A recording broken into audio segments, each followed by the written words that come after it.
This Sunday in the Bridge, we'll be hearing the story of Esther.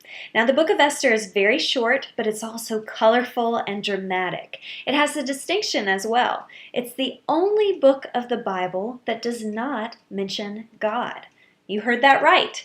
You will find no prayers or sermons or rituals in the book of Esther, and you will also find no explicit mention of God's name. What you will find in Esther is the story of a people who were about to be annihilated, of the one young girl who could maybe save them at risk of death, and ultimately the unlikely triumph of this minority people over the evil courtier who sought to have them squashed from the face of the earth. At the end of the story, we're left breathless, sure that none of this could have happened the way it did without God's help, even if God is never named outright.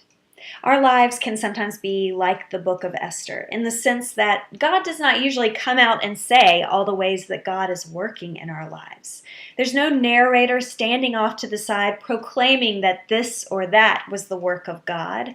There's no script or cue that says that unexpected act of generosity from our neighbor, or the healing in the hospital that no one saw coming, or the reconciliation between family members that we thought we'd never see was the work of God.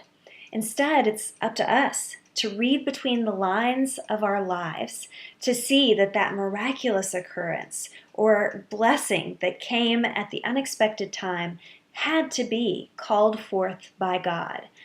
Perhaps it's no surprise, though, that the God who chose to come into the world as an unknown human baby, who then grew up to prefer to serve rather than be served, and who, in the end, chose to give his life up so that others could have new life, would prefer to act in this way, behind the scenes, even anonymously, always quietly.